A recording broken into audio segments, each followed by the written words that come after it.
నమస్కారం. Ajit Kumar 24H winnowing గురించి ప్రజలు ఏమనుకుంటున్నారో ప్రజలతో డిస్కస్ చేద్దాం. సో మన మధ్యలో అన్న అనలిస్ట్ అన్న గురించి మాట్లాడుకుందాం. సో అన్న ఎలా ఫీల్ అవుతున్నారు? అజిత్ కుమార్ 24H లో థర్డ్ ప్లేస్ రావడం ఎలా ఫీల్ అవుతున్నారు? చాలా ప్రౌడ్ మూమెంట్ ఇది. ఏంటంటే హీరో కమ్ రేసర్ రెండు కోణాల్లో కూడా ఆ ఇంట్రెస్ట్ ఉండడం అనేది చాలా అదృష్టం. అజిత్ గారికి ఇది ఒక వరం లాంటి నేను ఫీల్ అవుతున్నాను. ఎందుకంటే ఓ పక్కన బిజీ షెడ్యూల్స్, ఆయన సినిమాలు కూడా అన్ని కూడా ఒక తమిళనాడులో చూసుకుంటే విజయ్ గారి తర్వాత అజిత్ గారు most of the powerful actors అండి. అలాంటి వాళ్ళు గేమింగ్ లో కూడా ఉండి దాంట్లో కూడా రాణించడం అనేది ఆయనకి ఇంట్రెస్ట్ ఉంటే ఉండొచ్చు, కానీ సమయాన్ని కుదుర్చుకొని అక్కడికి వెళ్ళి ఒక కార్ రేస్ లో థర్డ్ ప్లేస్ లో రావడం అంటే ఈజ్ వెల్ డెడికేటర్ అని చెప్పాలి. భారతదేశానికి ఏదైనా చెయ్యాలి అనుకునే వ్యక్తుల్లో ఇతను కూడా ఒకడు నాకు అనిపించింది. సరిగ్గా ఫోకస్ చేసి ఇతను అందరూ కూడా సపోర్ట్ చేస్తే ఇంకా ఆ థర్డ్ నుంచి ఫస్ట్ ప్లేస్ కూడా వెళ్ళొచ్చని నా అభిప్రాయం. అజిత్ గారు అసలు నిజంగా అజిత్ గారి సినిమాలంటే అందరికి కూడా చాలా ఇష్టం.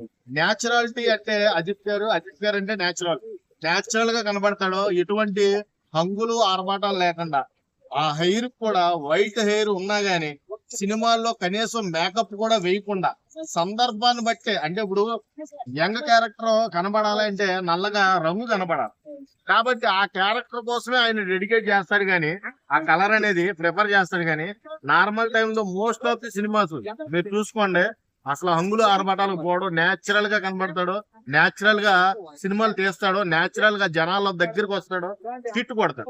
అలాంటి సినిమాలు చాలా అద్భుతమైన సినిమాలు ఉన్నాయి మనకి చూసుకుంటే. అలాగా ఈ రోజున కార్ రేస్ లో కూడా ఆయన అందరికి నేచురల్ గా ఒక విన్నర్ లాగా ఇండియన్ కి గర్వకారణంగా ఇండియన్ పరువు నిలబెట్టే ఒక వ్యక్తిగా ఈ రోజు నిలబడటం అనేది చాలా అప్రిషియేట్ చేయవచ్చు అన్న. మరి ఎందుకని ఇప్పుడు సినిమాలు తీస్తే ప్రతి ఒక్కరు వాళ్ళు ఓన్ చేసుకుంటారు. ఇప్పుడు తను అంత సక్సెస్ వచ్చారు, ఎందుకని కొంతమంది మా ప్రాంతం వాడు కాదని ఎందుకు పట్టించుకోవట్లేదు? మీరు ఏం చెప్పాలనుకుంటున్నారు? ప్రాంతీయ భేదం అనేది ఉండకూడదు. First of all Hindi, Kannada, Tamil, Malayalam, అది గుజరాతీ, ఏదైనా గానీ ఏ లాంగ్వేజ్ అయినా గానీ మన ఇండియాలోనే ఉంది. అర్థమైందా? విభిన్న భాషలు కలగలిపిన దేశమే మన భారతదేశం. విభిన్న మతాలు, విభిన్న కులాలు, విభిన్న ప్రాంతీయ భాషలు కలిగిన ఏకైక దేశం మన ఇండియానే. మన ఇండియాలో ఉన్న లాంగ్వేజెస్ ఏ కంట్రీస్ లో లేవు. One of the most languages English. National language, international language ఇంగ్లీషే ఎక్కువ దేశాల్లో కనబడద్దు. అలాగే హిందీ, ఉర్దూ, ఒక్కొక్క లాంగ్వేజే ఉంటది. ప్రతి కంట్రీకి కూడా మదర్ టంగ్ ఒకటే ఉంటది. కానీ మన కంట్రీకి అన్ని సంస్కృతులు, అన్ని సాంప్రదాయాలు కలిసి అన్ని కలగలుపుగా ఉంటాయి కాబట్టి మనం అన్నిటిని కూడా ఒకలాగే చూడాలి, దాన్ని ఇండియాగానే చూడాలి. కాబట్టి ఈ ప్రాంతీయ భేదం అనేది ఫస్ట్ ఆఫ్ ఆల్ చాలా బుల్షిట్ అని చెప్పాలి. ఇలాంటి అసలు ఉండకూడదు, తప్పది. అర్థమైంది? ఎవరు గెలిచినా మనం ఒక క్రికెట్ చూస్తాం భయ్య, క్రికెట్ లో ఓన్ చేసుకుంటాం లేదా? కోహ్లీ మన ఏరియా వాడు కాదు, అలాగే ప్రతి ఒక్కరు కూడా ధోని మన ఏరియా వాడు కాదు, సచిన్ టెండూల్కర్ బొంబాయి వాడు. అందరూ కూడా most of the people north వాళ్ళు, ఈస్ట్ వాళ్ళు, సౌత్ వాళ్ళు అందరూ కలిసే ఉంటది.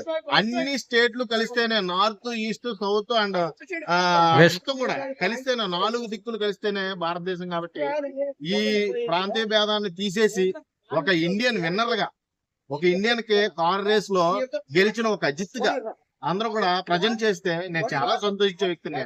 అజిత్ కుమార్ అంటే సినీ రంగంలో దిగ్గజమైన నటుడుతాను. అట్లాంటి వ్యక్తులు పెడితే పార్టీ పెట్టాలి, కానీ ఇట్లా రేస్ వచ్చి గెలవడంగా ఎలా ఫీల్ అవుతున్నారు? అంటే పార్టీ పెట్టాలంటే ఆయన ఇంట్రెస్ట్ అది. ఇప్పుడు విజయ్ గారికి తలపతికి పెట్టాలనిపించింది, పెట్టాడు, ప్రెస్ మీట్ ఇచ్చాడు, ఆయన ఇంట్రెస్ట్ అది. రజనీకాంత్ పెట్టాలని అసలు ఎప్పుడూ అనుకోలేదు, ఆయన ఎంతో మంది ఫోర్స్ చేశారు, ఆయనకి ఇంట్రెస్ట్ లేదు. అర్థమైందా? అంటే పొలిటికల్ లోకి వెళ్తే మనం బదలామవుతాం అనుకున్న వాళ్ళు పొలిటికల్ లో రారు.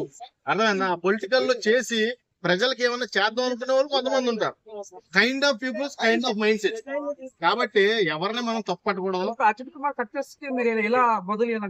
నేను అసలు అజిత్ కుమార్ ఈ రోజున మూవీ రంగంలో కూడా మంచి నెంబర్ 1 హీరోగా ఉంటూ, ఇటు కార్ రేస్ 24 లో కూడా కార్ రేస్ 24H లో కూడా థర్డ్ ప్లేస్ లో నిలబడడం అంటే it's a not a joke.